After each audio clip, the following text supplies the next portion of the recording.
color of your skin? Who taught you to hate the texture of your hair? Who taught you to hate the shape of your nose and the shape of your lips?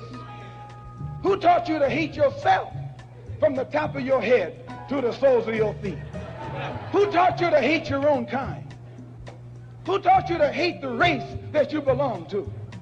So much so that you don't want to be around each other. No, before you come asking Mr. Muhammad, does he teach hate? You should ask yourself, who taught you to hate being what God gave you?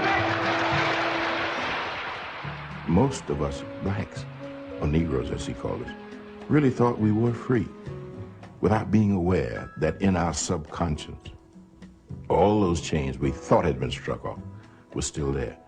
And there were many ways where what really motivated us was our desire to be loved by the white man. Malcolm meant to lance that sense of inferiority. He knew it would be painful. He knew that people could kill you because of it, but he dared to take that risk.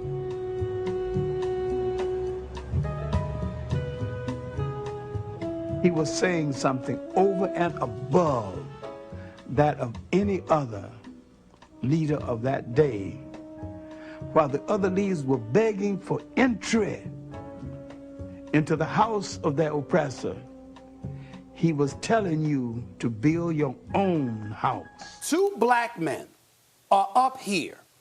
In your case, you're defending Colin Kaepernick now. In my case, I've defended Colin Kaepernick on numerous occasions throughout the years. I'm talking about the Mike Wilbons, the James Browns, and everybody in between. Black folks all over the country, all in the media, everybody speaking up on behalf of Colin Kaepernick. But Colin Kaepernick.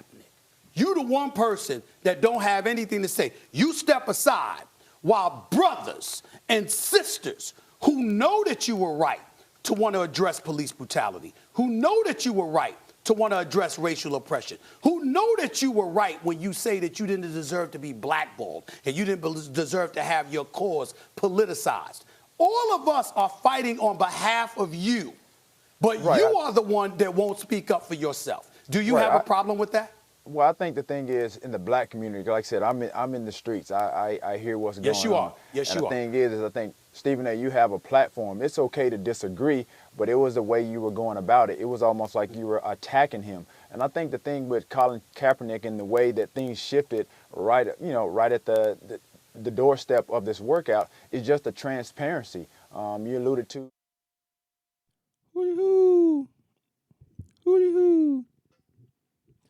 That little clip was from First Take this morning, and I wasn't even gonna put too much into it because I'm constantly tired of Stephen A. Smith and what he got to say and what black people he speaks up for, but because he doesn't. He speaks up for the white people, and he was one of T.R. basically called him a coon today on the TV show, and it kind of went up a level on the show because he felt he had to defend himself, but there was no defense for what was going on, for what we found out was going on, and that the NFL was complicit with more of their nonsense as usual. So he is a coon. I was reading the Star Spangled Banner today because I was looking for that one line, because tonight's show is going to be called "How Do We Defend Against Evil?" We got to get to the point. We got to stop, and I'm just going to try to do a little history lesson. I'm not a historian per se. I do have a room in the house I call the Black Room. It has all my study materials, videos, books, things I have read and have not read. I got about 4 books sitting over here behind me that I really haven't had a chance to finish yet. But I try to educate myself or re-educate myself from the system that has deprived us of a proper knowledge of what happened to us in this country. And there's that one favorite line, and it was kind of hard to find the Star Spangled Banner today for some reason. But there's this one line, or a couple of lines. From the terror of flight or the gloom of the grave. No refuge could save the hireling and slave from the terror of flight or the gloom of the grave. These were the people in this country that we were oppressed by. And like I say, so we chose to play this I'm an American game with these people.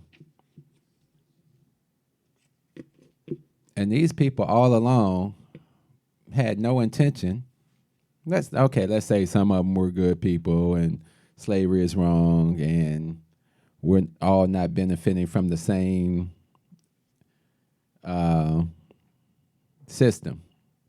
We talked about last week where 80% of the cotton in the world at a certain time was coming from slavery, tobacco, and all these other things that were coming from slavery. But what we want to talk about today is, because I think we need to tie some things in, and what I want to do is tie in civil rights and the Pan-African movement. So in 1865, we're freed. We're free now. And many had the idea of, let's go back to Africa. But at the same time that we were being freed from slavery here, slavery still existed on the continent of Africa in a different form. There were the British, the Belgium, the Portugal, all the people who had been importing slaves. But in 1884, these evil Europeans, there's no way around it, decided that let me see if I can put this on the screen for you, decided that they would come together and take over Africa. Basically, they said, well, we're just going to go ahead and destroy these people, and we're going to come in here, and we're going to do what we want to do. I'm going to show you a clip real quick. Excellent documentary called The Scramble for Africa. You can see it on YouTube, or you can probably see it on the History Channel or something like that. Excellent documentary detailing a lot that was going on in Africa at the time that slavery was ending here in America. I'm going to share a quick clip with you.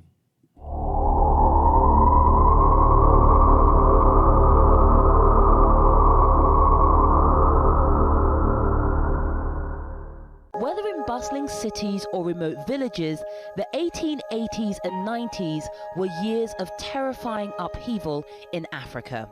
People were killed. Villages were destroyed. Political systems were completely destroyed. Leaders were arrested, put in jail. Fleet upon fleet of foreign soldiers armed with new weaponry and a sense of entitlement descended as if overnight. That was traumatizing. This was a face of their European trading partners people had rarely seen. United in their cause but divided in their efforts, armed resistance failed. In the space of just 20 years, 90% of Africa was brought under European occupation. Europe had captured a continent. Gunboat diplomacy. In many instances, the British did not actually have to go to war. Just the threats of war, the fact that there were all these big, powerful guns was enough to force the local chiefs to sign a treaty. All this because of massive sea changes. Not in Africa itself, but in Europe. which was in the throes of the Industrial Revolution. The advent of the machine was transforming the continent into the workshop of the world, a workshop in need of raw materials.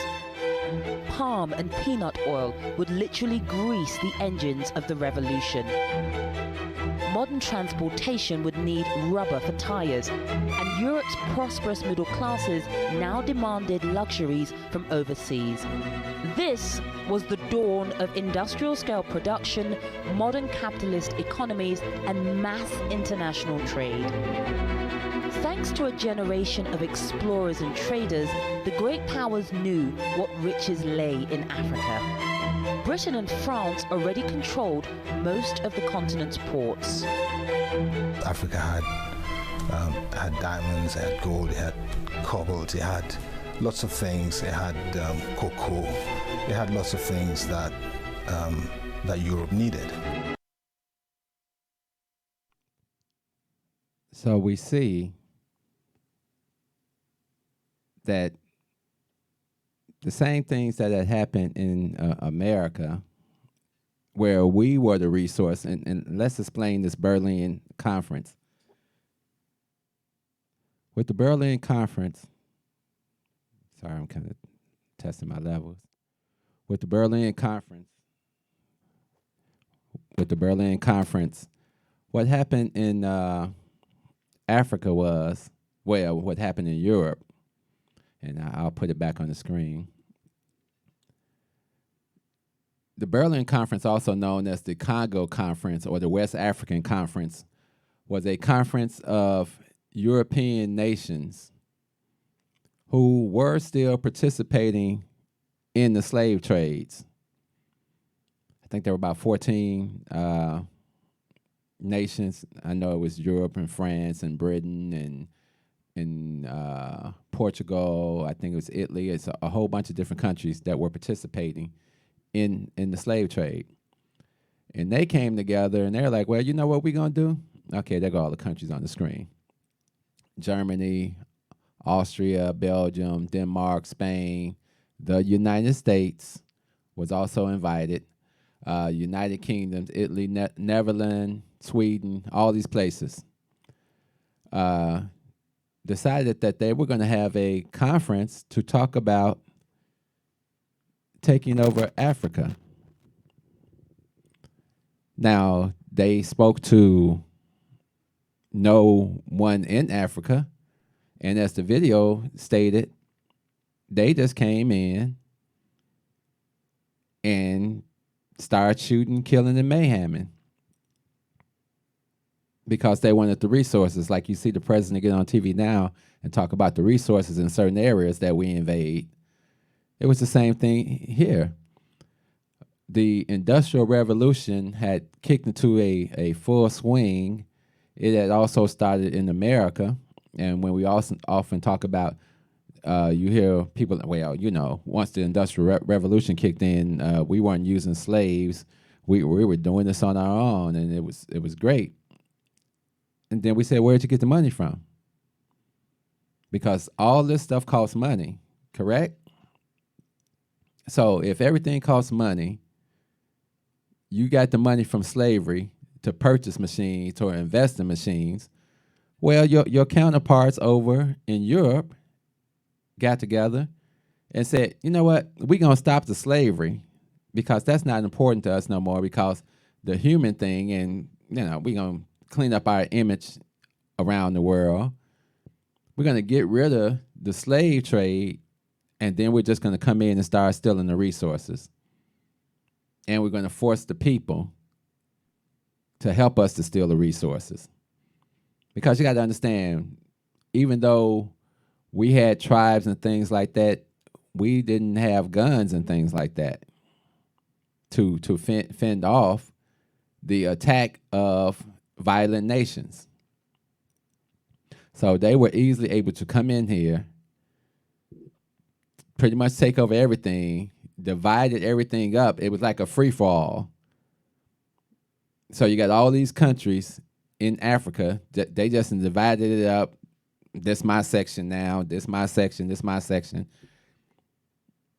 And that happened in 1880. And it went on for the next probably, I want to say 70 years or 80 years until the African nations were able to get their freedom, like 1960. So that 1960 is hidden right along with our civil rights movement. So when you get a person like Stephen A., and I'm doing this show for everybody that wants to give us this go along and get along program, because we need to see what this program did for us in the first place before we start saying that's the best program. Because Stephen A. made a thing. He's like, well, you know, sometimes that's the best option. Well, it can't be the best option. If it's not best for me, how is it the best option? Yeah, we understand in this country that we're still oppressed in. If you want a job working with us, nigga, you is gonna have to come on and capitulate. Won't be no wearing of the medallions. This our system. This is the way we have created it. That's when we talk about the economics of what they did here. The same thing that they did over there. So they already had a blueprint of how to work this. Now, supposedly, even though America was invited to this conference, they didn't sign off. They didn't ratify it to anything in America because we had just been out of slavery for 20 years in America. So I guess they didn't want to smudge that back up again. But in that country, when we got out of slavery, a lot of us had the mindset of they wanted to go back to Africa. Marcus Garvey had a whole Back to Africa movement. But there was a lot of things that he didn't understand, and we didn't understand, that this was the further destruction of who we were as a people. The European countries that started slavery and brought slavery here are now destroying our culture and our homeland. So from 1880 all the way to 1960, there was this big struggle in Africa. And you got a lot of people that got caught up in that. I want to say, I wrote it down here.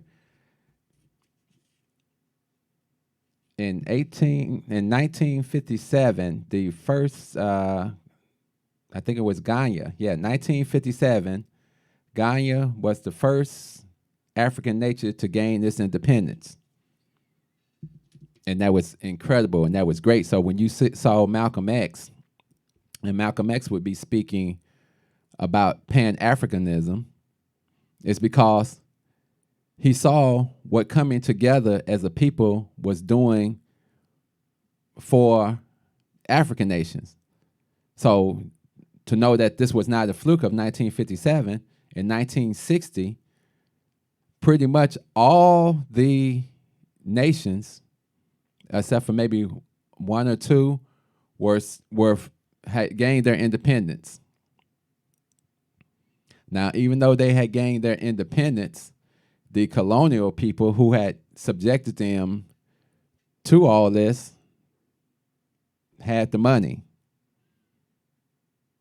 They still had the factories and things, and they were still kind of in control. So still economically depriving the people. Apartheid, which was happening in the 50s and the 60s and the 70s in South Africa, Johannesburg, and Mandela. I think he was locked up in 1962, but I think he was captured in 1960. Now, that's crazy. You're captured for speaking up for your people, for speaking up for your country. And then they put this man in jail for what, 27 years?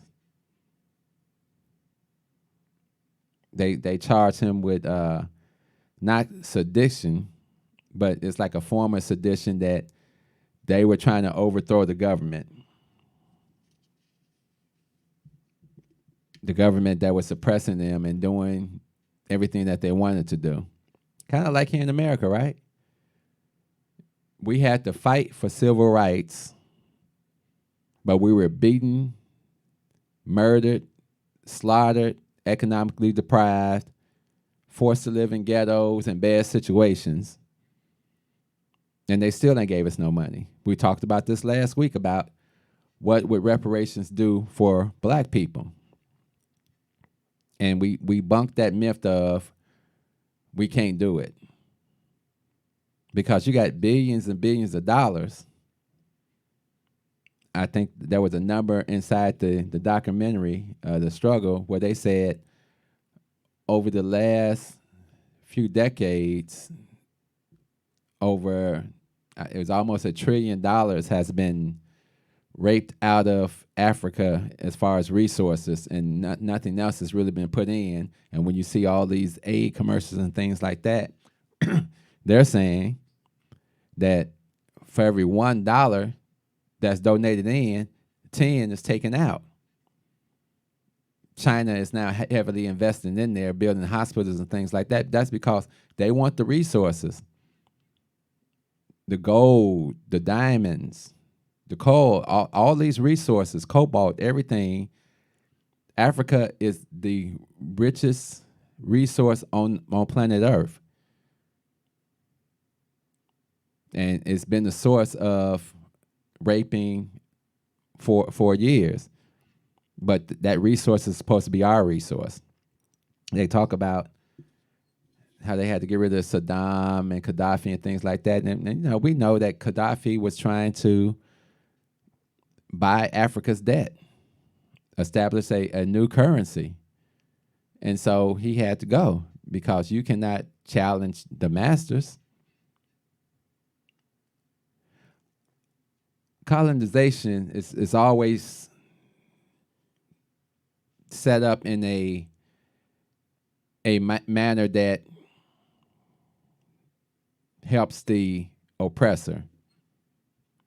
It makes it seem like we're doing something for you. Like when the European nations came in, they said, well, we're helping these Africans. They're not civilized like us. We're establishing schools. They're going to learn. We're going to teach them this. We're going to teach them that. But then they didn't talk about some of the things that were going in, that we're going to force them into labor to help us build these railroads and build these buildings and all this. And then we're just going to take the money. So the relationship that we never built, just like the relationship of Malcolm and Martin that never came together, we're still in the midst of trying to rebuild what it means to be African throughout the world. You got tons of Africans in the Caribbean islands, in Jamaica, in South America, in North America, in Canada. Spread it throughout. Malcolm did a good speech. Let me see if I can find this. I would share it with you. Or did we already share it? Well, let me share this with you real quick. Most people, when we say Afro-American, they think only of the Negroes in the United States. But they don't realize that 2/3 of Brazil consists of people of African blood, which means they're also Afro-American because Brazil is in South America. And in all of these, many of these countries in South America and Central America, and even in Canada, they are heavily populated with people whose ancestors came from Africa. So when you total up the number of Afro-Americans, real Afro-Americans, in the Western Hemisphere, there are perhaps 100 million. And if these people ever unite among themselves, not only is it necessary for the Afro-Americans in the United States to be organized, but it's also necessary for the Afro-Americans in the Caribbean, or the Afro-Cubans, the Afro-Brazilians. It's necessary for all of them to be organized. And then once they are organized in each place, we have to organize among ourselves so that the Afro-American in the United States will be working in conjunction in a coordinated program with those who are in Cuba and those in Brazil and those in Venezuela and those throughout the Caribbean and Haiti and in the West Indian Islands. And in this way, we actually get strength. And it's not an accident that there's no organization existing in the Western Hemisphere that's designed toward that end. It would Unity. You see that? Is there a big plan, or were these people just genius enough to know that let's divide and conquer them, where they will never be able to come back together? Let's destroy their homeland. Let's destroy the cultural set. Let's set up a new cultural set, because Africans are some of the most educated people on the planet. From the ones I talk to, it is required that you have 2 degrees. So a lot of them benefited from, I don't want to say benefited from slavery, but benefited from the education system that was imposed in those countries during this time.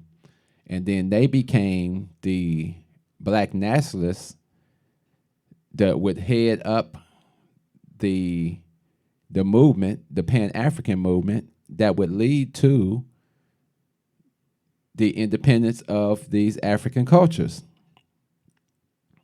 But what happens?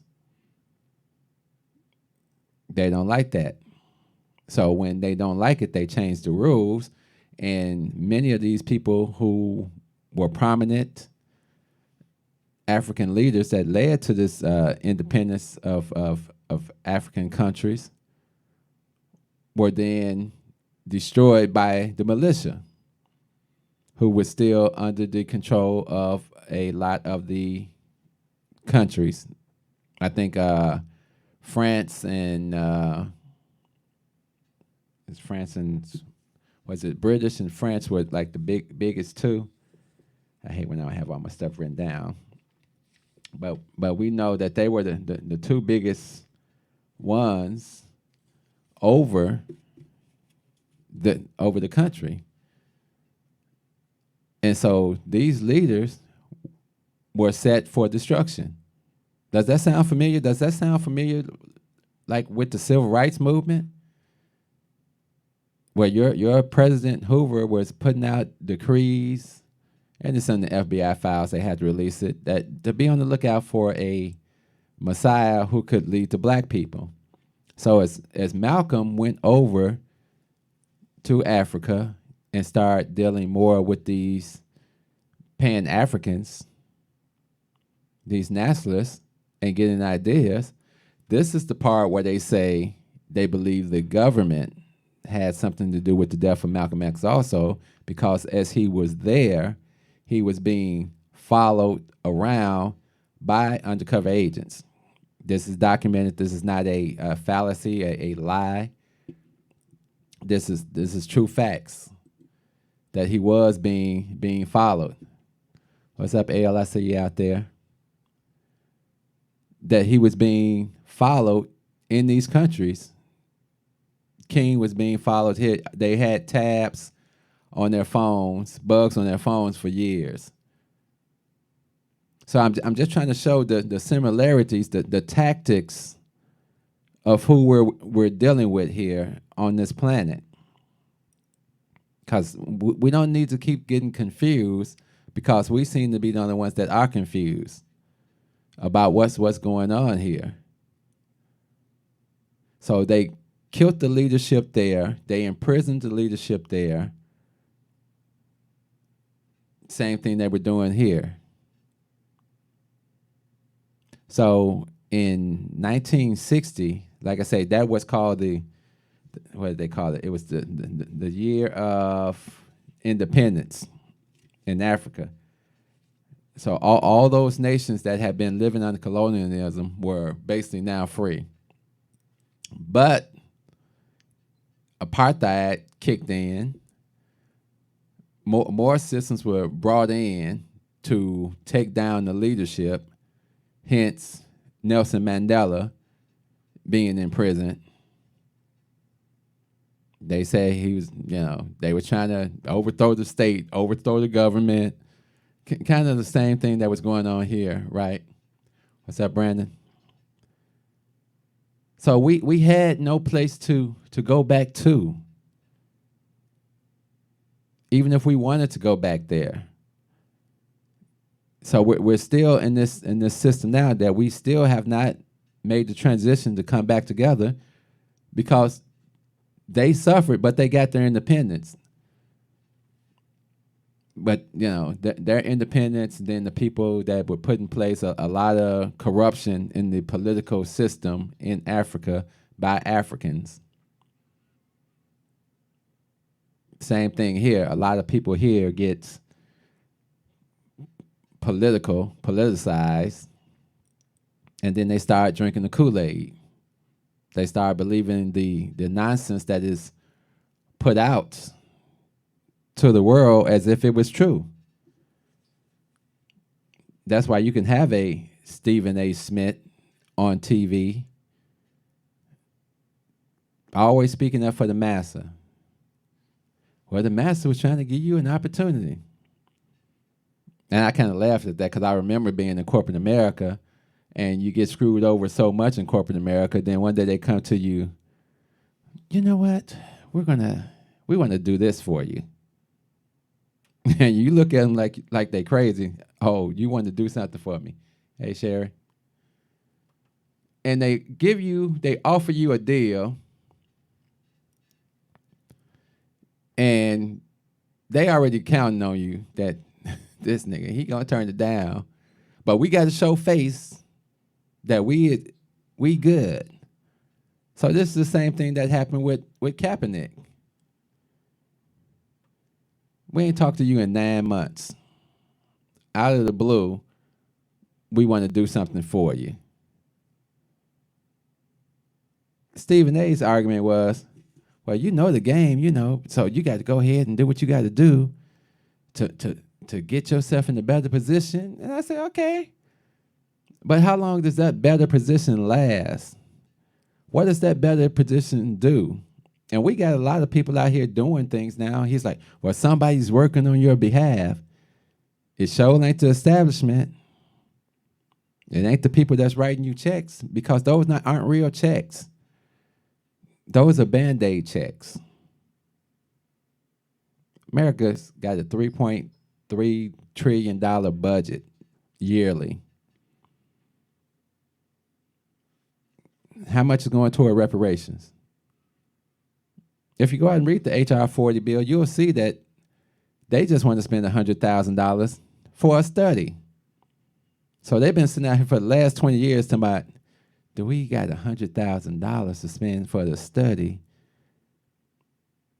Don't worry about that. Let's pass all these other bills. Malcolm had a speech before, and he said, they get your vote, and then they vote on everything. They pass every bill that they want to pass, and then they get to you, and they can't do none of the stuff that you need.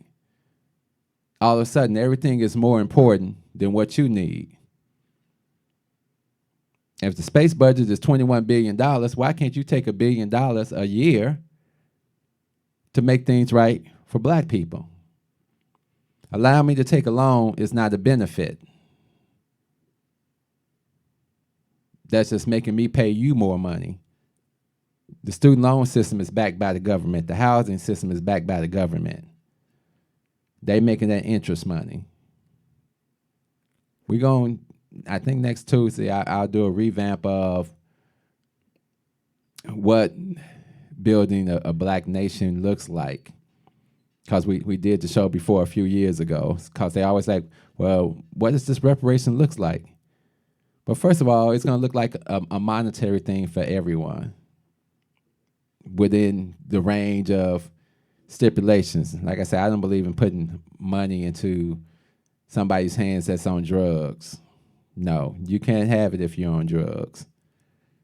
You can't have it if you're selling dope and all this. We got to have a plan in place to mentally prepare people to have financing. It's the same as debt forgiveness. If we have retired black people, then they can get their money right off. But there's only 44 million black people in America. Even if they gave everybody $2 million apiece, that's $88 million. Nowhere close to $1 billion. Nowhere close to $1 trillion. Let's stop playing these games. America gives out more than that yearly in foreign aid. They've just made the choice not to do nothing for you. Because you want to keep running around and putting your hand on your chest and pledging allegiance to the flag of America. Because they treat you so nice, because they treat you so good. What's that line in The Wiz? Michael Jackson say, you can't win and you can't get out the game. Helping us out as black people doesn't help America. It actually scares America because what will these people do? Well, we'll do exactly what people are starting to do now. You're seeing a lot of the rappers, the entertainers, they're all realizing, I'm an entity. I can make money off myself. I don't need you as an agent, white man. I can bring my own people in. LeBron, my people. And then the white man says, well, let's change the rules now. Because he's smart, but he don't have a degree. So since he don't have a degree, we're going to put some stipulations in there that say you can't be an agent.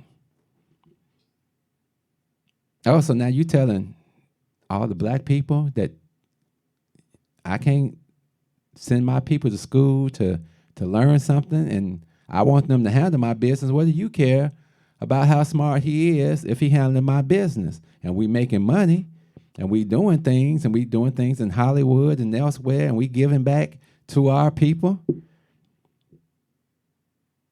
Oh no, you outside the system? This is all I'm telling us as people. We don't have time to sit around and pussyfoot and act like these people are ever going to do something for you, because we just did the numbers, right? 44 million black people in America. Even if they gave everybody $2 million apiece, that's only $88 million. They got the $3.3 trillion budget yearly. Not only do we want the monetary thing, we want free education, real free education. That we just walk in, put our name down, and you pay the bill. You enslaved us for 300-some years. You Jim Crowed us for another 90-some years. Pay the bill. Well, that's unfair. Okay, it was unfair then. Now you take some of this unfairness. This is why we can't listen to people like Stephen A., because you done made it in. You up there cheesing with the people. Laughing it up. Yes, sir, boss. Yeah, I think these niggas should do the exact same thing that you say. I don't know what's wrong with them. You're giving them all these great opportunities, but they won't. They want to have their own companies, their own leagues. They must be crazy, boss. They got to be crazy. I don't know. This is the house nigga mentality, right? I don't have my poem with me.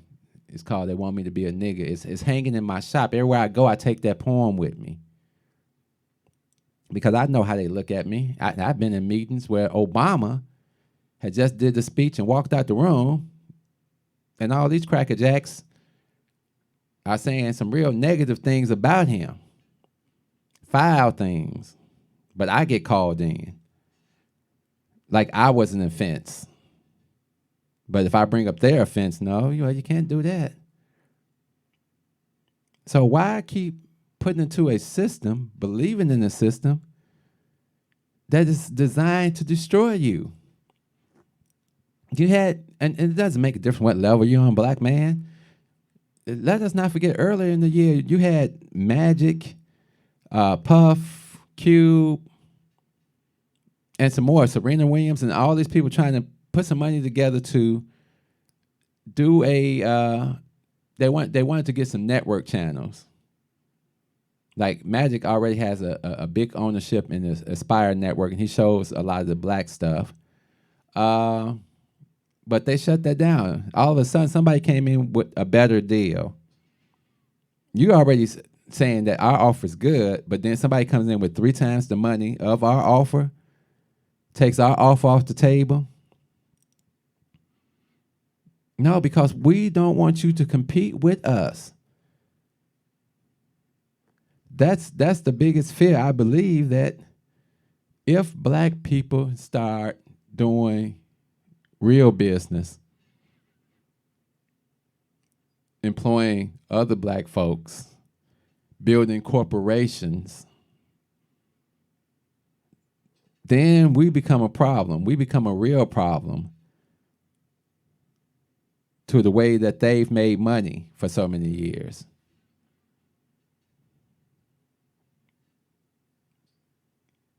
It's 8:13. I'm going to open the lines up for a few minutes. If you're looking at the screen, 872-267-2552. That's 872-267-2552. If you want to call in, speak it up. We just got to get to a point of, and like I said, this is just a history lesson of what was going on here and what was going on in Africa, which pretty much almost made it impossible for us to go back there. And I've talked to people that lived in South Africa during these apartheid years, but they were Americans that went over there, you know, back during the time, the 60s and 70s, and lived there for some years and experienced it firsthand. So like I said, I'm not this great historian or anything, but I've talked to people and they've given me the inside of it. I also speak to a lot of African people that come into my shop because we need them to get the culture that existed, that they were able to maintain a large part of the culture. Even though a lot of them had to learn to speak different languages, like we had to learn English here, they had to learn French and Spanish and things like that in those countries, they were still close enough to Africa that when they went back to Africa from these countries that they were enslaved in, that they had a connection. That connection we still need. We don't know what we would do. If somebody took us and dropped us in the middle of Africa, we'd be lost. I don't think I would be lost. I would find someone and we would talk and get an understanding. Because that's who we are. And if we can't get an understanding with our brothers and sisters in the islands, in South America, in Canada, throughout the world, then we are never going to be able to overtake this system that has us with our hands over our heart, with blinders on our eyes, with plugs in our ears, believing that this is the best system for us to be in and that we should be proud to be, and I can't even say it, proud to be Americans. Love, peace. So we out of here. Step out of the car. No, you don't have the right. Step out of the car. You do not have the right to do that. I do have the right. Now step out or I will remove I you. refuse to talk to you other than to identify myself. Step If you're woman ain't no revolutionary, should persuade you to be a fucking slave for the rest of your days. Should be grooming you on how to behave, teaching you how to coon and buck dance so that you can be safe. If that brother ain't no rider, soldier, no provider, molder of young minds, check it out, you got yourself a bitch. Think about the time that you invested in him. If he's wearing them skinny jeans, you a lesbian. For every 100 black women who ain't locked up, it's only 83 black men remain. Take away 1.5 million black men who might have benefited their women and their children. You don't know a war when it's waged against you, when it makes you drive your baby mama to the clinic just to kill your own. Ain't no legacy to leave behind, cause ain't nobody sitting on your throne. You motherfuckers are asleep in a war zone, living a nightmare, dying in your own home. If you don't stop, you gon' lose what you got left. I'd rather die trying to fight for my last breath. Freedom or death, you asleep in a war zone, living a nightmare, dying in your own home. If you don't fight, you gon' lose what what you got left. I'd rather die trying to fight for my last breath. Freedom or death, nigga. Sandra Bland was a rider. She wouldn't have committed suicide. You a motherfucking liar. It would not be wise to stop when you hear sirens and you see the police behind you, but you don't wanna die. They gon' shoot you if you run. They gon' say that you was going for the police gun. That's why they shot you like 120 times, but you was still coming, so they put another bullet in your lung. Them devils got you praying while they murder, because they know you on that bullshit. They steady with them full clips and body armor. They kill your women in the street, cause they figure you too weak to do anything about it. You some shit, getting fucked in your sleep. They poison you every time you brush your teeth. You don't care, you behave like a slave. A bitch from the cradle to the grave, on your knees with your hands out, begging cause you wanna be saved. Are asleep in a war zone, living a nightmare, dying in your own home. If you don't stop, you gon' lose what you got left. I'd rather die trying to fight for my last breath. Freedom or death, you asleep in a war zone, living a nightmare, dying in your own home. If you don't fight, you gon' lose what you got left. I'd rather die trying to fight for my last breath. Freedom or death, nigga. Freedom or death, nigga. Fuck that. Freedom or death, nigga.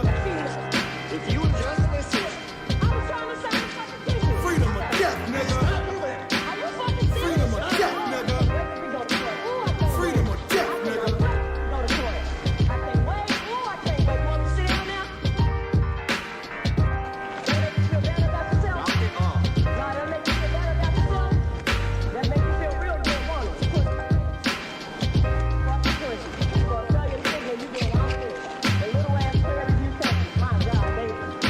You were getting a warning. Until now, you're going to jail. I'm getting it. For what?